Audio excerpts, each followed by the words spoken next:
And thanks very much. Your response to what the Lebanese Prime Minister had to say, particularly when he called for an immediate ceasefire to end what he called the destruction of his country. No, it's absolutely not the destruction of his country. It's just the destruction of a terrorist organization, one of the worst terrorist organizations known the world over, within his country. And he should be asking himself, why does he give Hezbollah free reign in his country? That's the issue. When Lebanon fulfills its obligations under UN Security Council resolutions, dismantles Hezbollah, puts their army in the southern part of their country instead of the Hezbollah terrorist army, then of course this conflict will come to a quick resolution. Captain, we understand very well Israel's position on Hezbollah and its feelings about it, but there are those who are saying that this is excessive use of force, that it is destabilizing the Lebanese government, that it could even cause it to collapse, and that certainly wouldn't be in Israel's interests.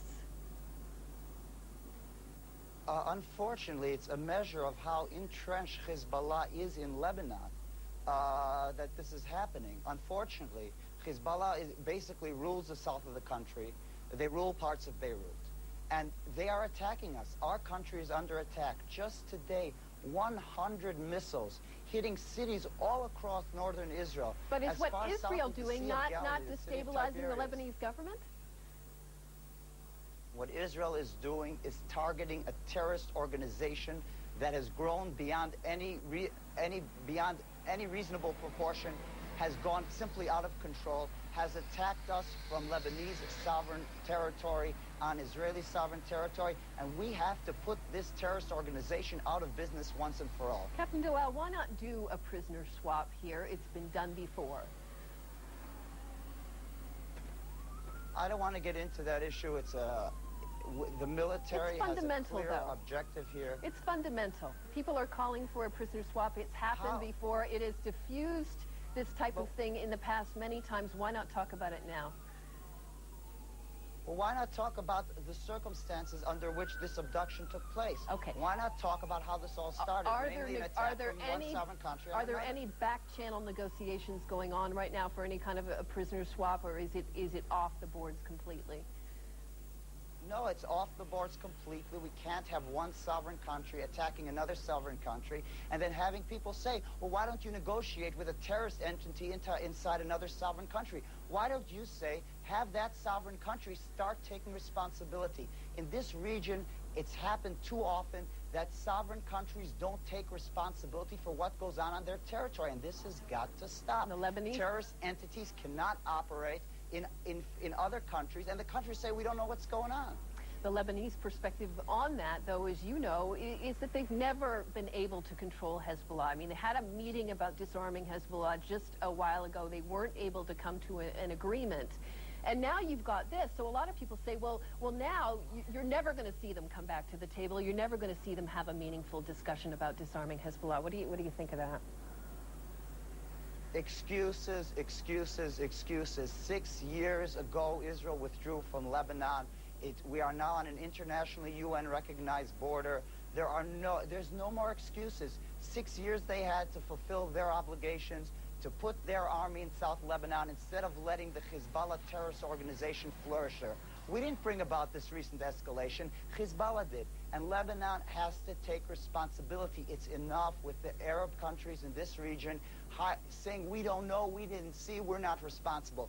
They are responsible, and it's time the international community held states here responsible. Captain Dallal, I want to just ask you also about the comments that were just made a short time ago by Amr Moussa, the Arab League Secretary General, at that meeting going on in Cairo. He basically said the Middle East peace process has failed, and that he considers it a failure and he considers it dead. Your response?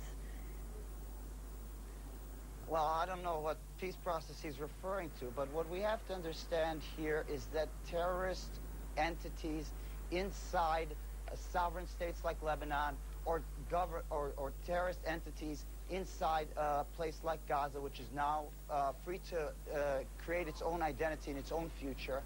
Terrorist entities like these cannot operate freely, and the bodies that host them clean their hands of responsibility.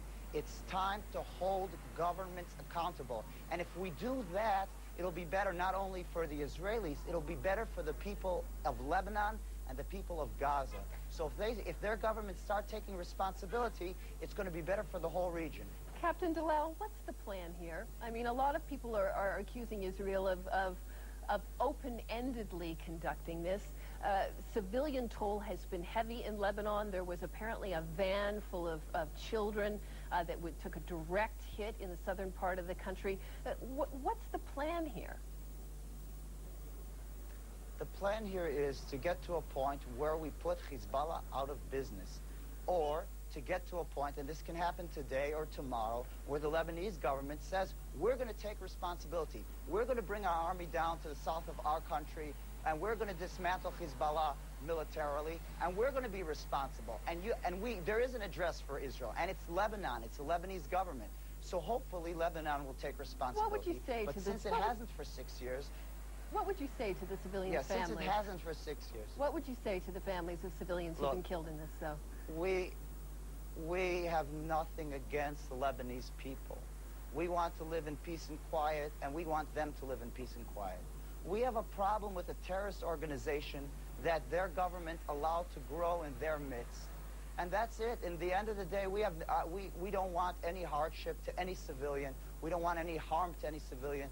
We go to great lengths, despite the intensity of this operation, to keep civilians out of harm's way. We want the Lebanese to lead a good future, just like we want Israelis to lead a good future.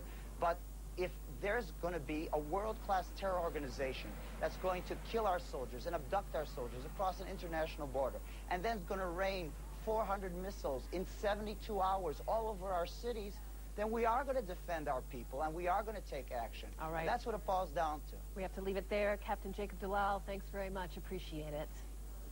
All right, we want to take you